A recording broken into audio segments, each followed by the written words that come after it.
जय हिंद बच्चों। आज जो कविता हम पढ़ने जा रहे हैं उसका शीर्षक है बच्चे की दुआ। यह एक प्रार्थना गीत है। इसमें दर्दमंद और वंचितों की हिफाजत का संकल्प है तथा खुद को बुराई से बचाकर नेक राह पर चलने की दुआ मांगी गई है। मोहम्मद इकबाल द्वारा रचित प्रस्तुत प्रार्थना गीत बच्चे की दुआ में दर्दमंद तथा वंचितों के कल्याण का संकल्प लिया गया है तथा खुद को बुराई से बचाकर नेक राह पर चलने की दुआ भी मांगी गई है। गीतकार ने ईश्वर से मानवता का उपासक रहने की प्रार्थना की है। विश्व कल्याण की भावना उसी व्यक्ति में होती है जिसके हृदय में मानव प्रेम की धारा अविरल गति से प्रवाह होती रहती है। ऐसे व्यक्ति संकीर्ण विचारों से ऊपर होते हैं। तो आइए हम लोग इस कविता को विस्तार से पढ़ते हैं। कवि कहते हैं, लब पे आती है दुआ बन के तमन्ना मेरी, जिंदगी समा की सूरत हो खुदाया मेरी। लब मतलब होंठ होता है, दुआ प्रार्थना कृपा, बन के मतलब बनकर, तमन्ना कामना इच्छा, समा मतलब होता है कल्याणकारी जो लोगों के हित में हो, सूरत मतलब होता है चेहरा, और खुदाया खुदा को बोलते हैं। तो इन पंक्तियों में कवि कहना चाहते हैं, हे ईश्वर, मेरी कामना है कि सतत तुम्हारे नाम का स्मरण करता रहूं और मेरा जीवन दूसरों के उपकार या कल्याण में लगा रहे। कवि की हार्दिक अभिलाषा है कि उसका जीवन दूसरों के सहयोग एवं प्रभु के भजन में सतत लीन रहे।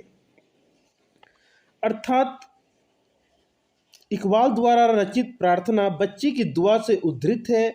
इसमें कवि ने अपना हार्दिक उद्गार प्रकट करते हुए कहा है कि उसका जीवन दूसरों के कल्याण या उपकार में लगा रहे,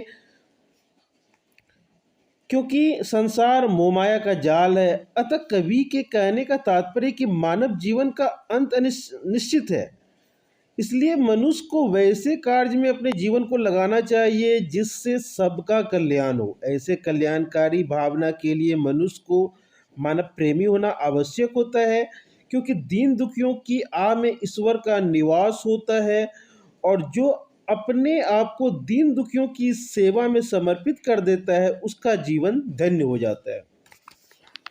कभी आगे कहते हैं, दूर दुनिया का मेरे दम से अंधेरा हो जाए, हर जगह मेरे चमकने से उजाला हो जाए।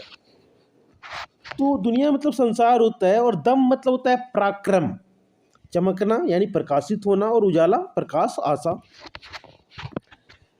इन पंक्तियों में कवि कहना चाहते हैं कि अपनी अभिलाषा को प्रकट करते हुए बच्चे कह रहे हैं कि उनके सदप्रयास से लोगों के मन का निराशा अथवा अज्ञानता नष्ट हो जाए, ताकि वो अपने कर्तव्यों के प्रति जागरूक हो सके। कवि के प्रयास से निराशा देशवासी में आशा का संचार हो तथा विश्वास जगे कि उनके दिन शीघ्र ही बदलने वाले। आगे कवि कहते हैं, हो मेरे दम से यूं ही मेरे वतन की जिन्नत, जिस तरह फूल से होती है चमन की जिन्नत। अब यहाँ पर जिन्नत का मतलब क्या होता है? जिन्नत का मतलब होता है शोभा, और चमन मतलब होता है फुलवारी, और वतन मातृभूमि या देश को कहते हैं। तो कहने का तात्पर्य है कि इन पंक्तियों में बच्चे की अभिलाषा है कि वे एक ऐसा नागरिक बने कि देश का गौरव बढ़े, सम्मान बढ़े। बच्चे के कहने का भाव है कि जैसे फूलों की फुलवारी की शोभा बढ़ती है, वैसे ही मातृभूमि की शोभा उस देश के सपूत नागरिकों से बढ़ती है। यानी सच्चे पराक्रमी देशभक्त से देश गौरवान्वित होता है। मोहम्मद इकबाल इन पंक्तियों के माध्यम से कहना चाहते हैं कि बच्चे देश के भविष्य होते हैं। इन्हीं के आचरण या कर्म बल पर देश का विकास या विनाश निर्भर होता है। यदि देश के नागरिक देश प्रेम की भावना से ओतप्रोत होते हैं तो उस देश का गौरव उसी प्रकार बढ़ता है जिस प्रकार सुंदर फूलों से फुलवारी शोभामान होती है। तात्पर्य यह है कि जब देशवासियों में देश प्रेम की भावना कूट कूट कर भरी होती है तो उस देश की ओर कोई सिर उठाने का साहस नहीं करता, क्योंकि वहाँ के देशवासी अपने देश के सम्मान की रक्षा अपनी जान देकर भी करते हैं। फलतः ऐसे त्यागी एवं समर्पित नागरिकों से देश का सिर ऊंचा होता है। इसलिए कवि ने कहा है कि फुलवारी की शोभा फूल होता है तो देश की सेवा पराक्रमी नागरिक होता है। कवि आगे कहते हैं, जिंदगी हो मेरी परवाने की सूरत या रब, इल्म की समझ से हो मुझको मोहब्बत या रब। अब यहाँ पर देखना है, जिंदगी मतलब जीवन, परवाना दीवाना मस्त मौला, सूरत मतलब चेहरा, रब मतलब होता है ईश्वर, इल्म इल्म शिक्षा को बोलते हैं, एजुकेशन, और समा मतलब कल्याण की भावना, और मोहब्बत प्रेम को बोलते हैं।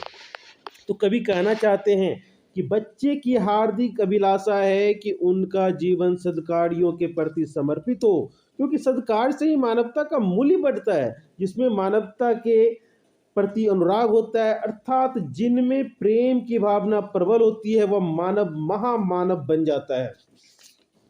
कहने का मतलब है कि बच्चे कामना कर रहे हैं कि उनका जीवन कल्याणकारी कार्यों के प्रति समर्पित हो, क्योंकि अच्छे कार्य करने से जीवन का मूल्य बढ़ता है तथा अलौकिक आनंद की अनुभूति होती है।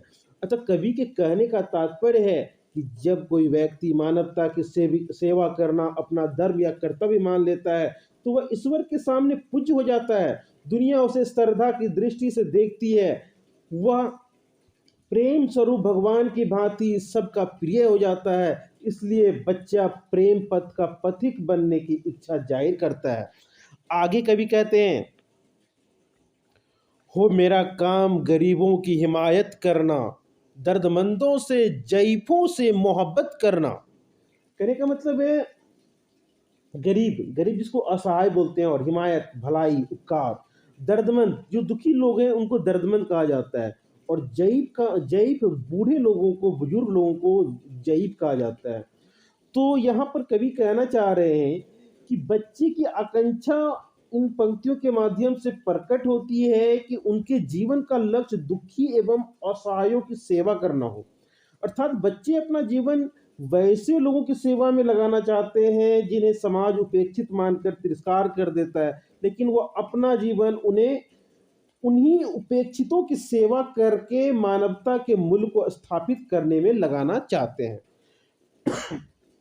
और अंतिम पंक्तियां हैं, मेरे अल्लाह बुराई से बचाना मुझको, मेरे अल्लाह बुराई से बचाना मुझको, नेक जो राह हो उस राह पे चलाना मुझको। अल्लाह मतलब ईश्वर, और बुराई मतलब अहित, और नेक भला और राह मार्ग को बोलते हैं। तो कवि मोहम्मद इकबाल कहते हैं कि बच्चे भगवान से एक नेक इंसान बनने की प्रार्थना करते हैं। उनकी अभिलाषा है कि ईश्वर उन्हें बुरे मार्ग की ओर उन्मुख होने से बचाए तथा सद्मार्ग पर चलने के लिए प्रेरित करे, ताकि नेक इंसान बनकर समाज का सही मार्ग पर चलने के लिए, समाज को सही दिशा देने में वह अपने कर्तव्यों का निर्वहन कर सके, और इसी में सभी का कल्याण है।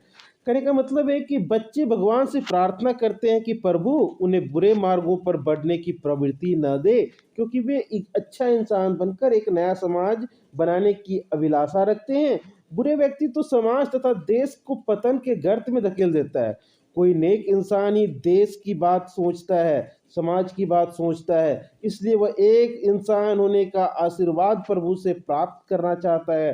अतः बच्चों से कहने का तात्पर्य कि बुराई व्यक्ति को पिशाच बना देती है, जो दीमक की तरह समाज को खा जाता है। बुरे व्यक्तियों में अमानवीय संस्कार आ जाते हैं, जिस कारण उसका हर कार्य अनिष्टकारी होता है, लेकिन नेक इंसान करुणा दया आदि की मूर्ति होता है, इसलिए उनका हर कार्य कल्याणकारी होता है। उसका उद्देश्य समाज को मानवता का पाठ पढ़ाना होता है, जिसमें विश्व कल्याण की भावना निहित होती है।